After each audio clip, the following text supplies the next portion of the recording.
Everyone, सभी शिक्षक साथियों को मेरा नमस्कार। आपके अपने यूट्यूब चैनल आरती जिंदल की पाठशाला में स्वागत है।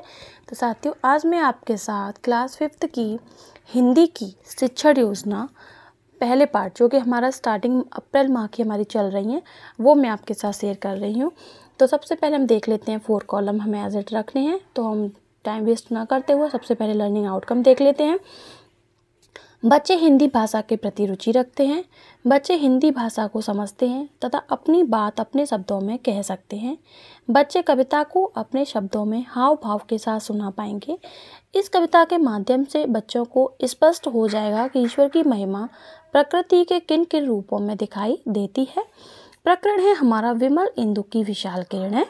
शिक्षण की सहायक सामग्री है चौक, डस्टर, कविता से संबंधित चित्र, पोस्टर, दीक्षा ऐप पर वीडियो।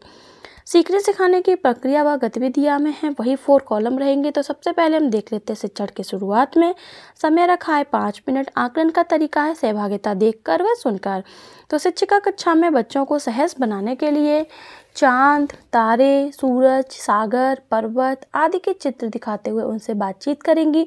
साथ ही परिवेशीय प्राकृतिक चीज़ों पर चर्चा करेंगी। साथ ही बच्चों से कुछ प्रश्न पूछेंगी, जैसे चांद कब निकलता है, सूरज कहाँ से निकलता है, क्या तुमने नदी के बहते पानी की आवाज़ सुनी है, पर्वत कैसे होते हैं। शिक्षण के दौरान समय रखा है 20 से 25 मिनट।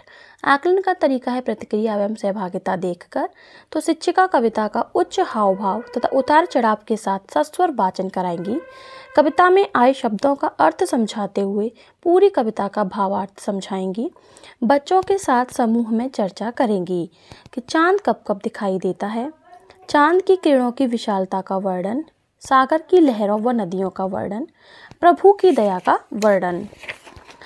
शिक्षण के अंत में समय रखा है 10 मिनट। आकलन का तरीका है प्रश्नोत्तरी के आधार पर। तो इस कहानी से हमें क्या सीख मिली, इस विषय पर चर्चा करेंगी तथा कक्षा कविता से संबंधित प्रश्न पूछेंगी, जैसे परमात्मा को दयानिधि क्यों कहा गया है, तरंग मालाएं क्या कर रही हैं, प्रभु की दया की तुलना सागर से क्यों की गई है। इस कविता पर 3 प्रश्न बनाओ। प्रदत्त कार्य गृह कार्य है कि प्रकृति द्वारा निर्मित 10 चीज़ों के नाम लिखो। मानव द्वारा निर्मित 10 चीज़ों के नाम लिखो। तुकांत शब्द हैं इंदु, धुन, माया, लीला, मिला। शिक्षक की आगामी योजना है कि बच्चों से कविता पर चर्चा करेंगी तथा उनसे कविता याद करवाएंगी तथा बच्चों को किसी भी प्रकार की परेशानी होगी तो उसे दूर करेंगे। तो ये हमारी आज की शिक्षण योजना। आई होप आपको वीडियो पसंद आई होगी। वीडियो पसंद आई हो तो प्लीज़ लाइक करना, साथ में अपने सभी शिक्षक साथियों के साथ शेयर करें।